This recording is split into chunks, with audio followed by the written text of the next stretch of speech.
Arthur est un roi tyrannique qui règne sur le monde d'une main de fer.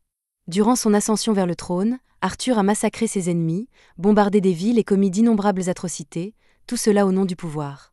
Mais un jour, alors qu'il réfléchit à tout ce qu'il a fait, il est submergé par un sentiment de culpabilité, et l'instant suivant, il meurt d'une crise cardiaque. Alors qu'il descend lentement dans les abysses, une voix l'appelle et lui dit qu'elle va lui donner une seconde chance de vivre, alors il ferait mieux de ne pas la gâcher cette fois. Quelques instants plus tard, Arthur ouvre les yeux et trouve deux personnes penchées sur lui. L'homme dit s'appeler Reynold et être le père d'Arthur, tandis qu'Alice ici présente est sa mère. Ils ne s'attendent pas vraiment à ce que leur nouveau-né comprenne ce qu'ils disent, mais ils sont tellement heureux de la voir. Arthur réalise peu à peu que ces personnes sont vraiment ses parents, et qu'il vient de naître il y a une minute. Il a encore du mal à croire qu'il est à nouveau un bébé, mais il ne peut nier que ses parents sont vraiment doués pour s'occuper de lui. Dans l'ensemble, il est plutôt content, mais il n'aime toujours pas le fait d'être coincé dans un corps de bébé. Il a une tête surdimensionnée, il ne peut pas parler, et toutes les quelques heures, il remplit sa couche involontairement, donc il a perdu tout contrôle. Mais ensuite, il remarque quelque chose d'encore plus étrange que sa situation actuelle. Il observe Reynold canaliser de l'énergie dans ses poings et réduire un rocher en miettes.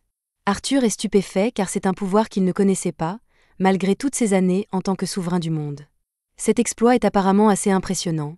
Alors Reynold est fier de lui et se tourne vers sa famille pour qu'il le félicite, mais il ne fait pas attention à son environnement, et une pierre lui tombe directement sur la tête. Alice s'inquiétait que quelque chose comme cela puisse arriver, alors elle s'approche de lui et commence à utiliser la magie pour soigner la blessure de Reynold, mais elle l'avertit d'être plus prudent la prochaine fois qu'il voudra frimer. Reynold essayait peut-être juste de se vanter, mais quand il est sérieux, ses poings ne sont pas une blague, car il peut facilement tuer un sanglier d'un coup lorsqu'il part à la chasse, et sa présence rend les choses beaucoup plus faciles pour les membres de son groupe. À la fin de la partie de chasse, Reynold retourne auprès de sa famille et prêt pour un câlin de bienvenue, mais il se rappelle alors qu'il est encore couvert de sang de sanglier, donc il va devoir se laver d'abord. Arthur a appris deux choses en voyant cela. Premièrement, ce monde est si dangereux qu'il est courant que les gens possèdent des armes pour se protéger. Et deuxièmement, il va devoir apprendre à se battre s'il veut vivre librement dans ce monde. Maintenant que Reynold est de retour, Alice dit qu'il est temps de coucher Arthur pour sa sieste. Normalement, il serait contrarié d'être traité comme un bébé, mais c'est une partie qu'il apprécie vraiment. Dans sa vie précédente, il avait rarement l'occasion de dormir paisiblement car les gens essayaient toujours de l'assassiner quand il s'y attendait le moins. Bien sûr, il pouvait facilement vaincre tous ceux qui l'attaquaient, mais c'était incroyablement stressant. Les mois passent, et les membres d'Arthur sont enfin assez forts pour lui permettre de se déplacer tout seul. La première chose qu'il fait avec sa nouvelle mobilité est d'aller vers un miroir pour s'observer longuement. Ses parents trouvent mignon qu'Arthur soit si fasciné par son reflet, mais il se rend simplement compte qu'il est vraiment un bébé. Quoi qu'il en soit, comme Arthur peut maintenant se déplacer seul, quand Alice le couche pour sa sieste plus tard dans la journée, il met son plan à exécution. Dès qu'elle quitte la pièce, il ouvre les yeux et jette sa couverture hors du berceau pour pouvoir descendre et s'échapper. Il commence alors à ramper sur le sol pendant qu'Alice est occupée à faire la vaisselle, et elle doit être vraiment concentrée car Arthur traverse toute la pièce sans qu'elle ne le remarque. Une fois arrivé, il ouvre la porte de la bibliothèque de la maison et sort un livre car il a besoin d'en apprendre plus sur ce monde. Après avoir lu l'un des livres, il apprend que ce continent s'appelle Dikavan et qu'il est divisé en 3 royaumes. Le royaume des ténèbres, une nation de nains vivant dans de vastes cités souterraines, le royaume d'Elanor, une nation d'elfes vivant au plus profond de la forêt, et le royaume de Saping, un royaume humain dirigé par un roi, bien qu'ici personne n'ait jamais bombardé de ville pour prendre le pouvoir. Arthur veut encore en apprendre plus, alors il sort un autre livre, qui lui apporte des réponses dont il avait bien besoin. Arthur avait remarqué que le niveau technologique de ce monde est faible, et la raison en est la présence de la magie. Les gens peuvent utiliser la magie en manipulant le mana dans leur corps, et bien que ce ne soit pas très commun, la magie est une part importante de la vie dans ce monde. Les gens peuvent utiliser la magie de 2 manières, l'augmentation et l'invocation. L'augmentation consiste à faire circuler le mana dans son corps, ce qui confère à l'utilisateur une force, une défense et une agilité incroyables, tandis que les invocateurs peuvent projeter leur mana vers l'extérieur et l'utiliser pour contrôler n'importe quel phénomène qu'ils désirent. Cela résume à peu près les informations sur le système de magie de ce monde, mais Arthur ne trouve rien sur la magie de guérison qu'Alice a utilisée plus tôt, alors il suppose qu'elle doit être une exception d'une certaine manière.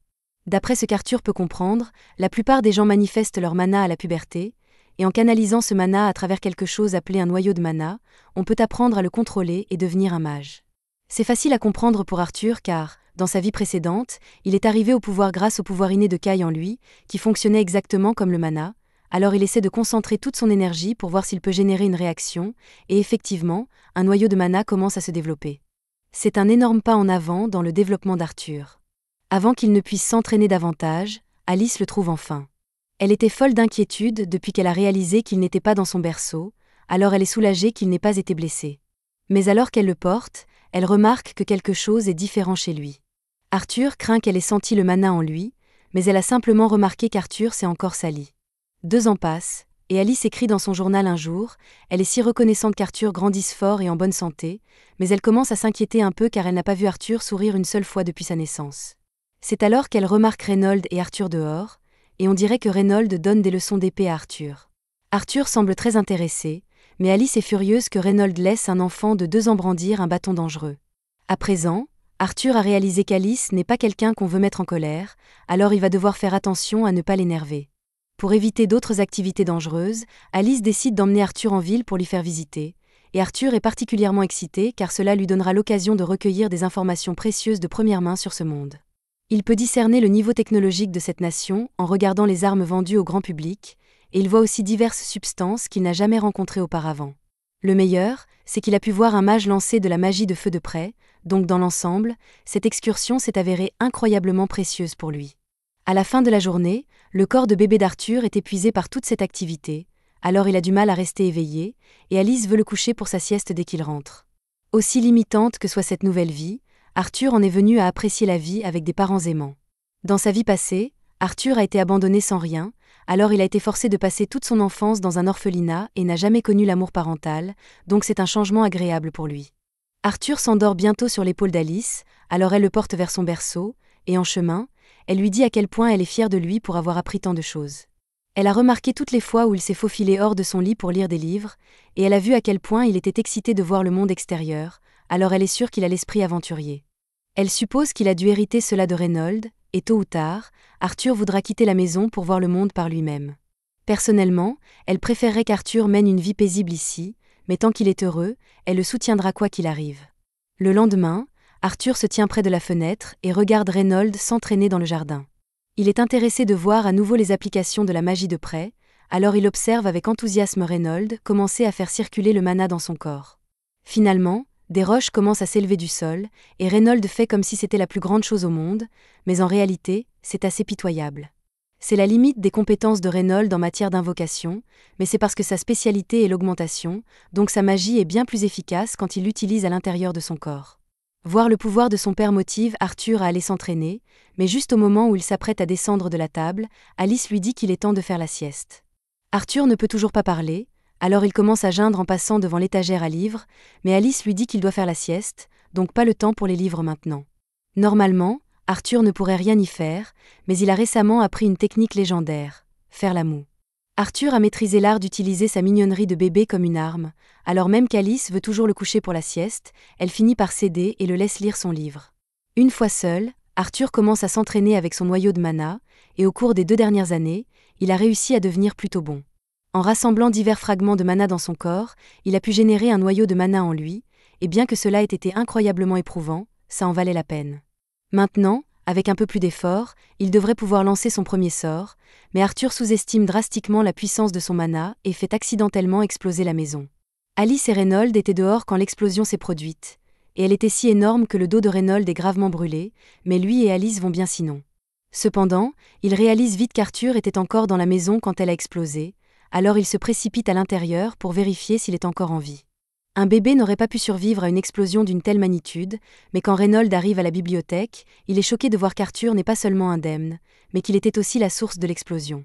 Il a à peine 3 ans, donc il n'aurait pas dû être capable d'utiliser la magie avant au moins 12 ans, pourtant Arthur est déjà pratiquement un maître du mana. Il se tient fièrement et regarde ses parents, mais il oublie que la maison s'effondre, alors quand 2 poutres du toit lui tombent dessus, il est totalement pris au dépourvu.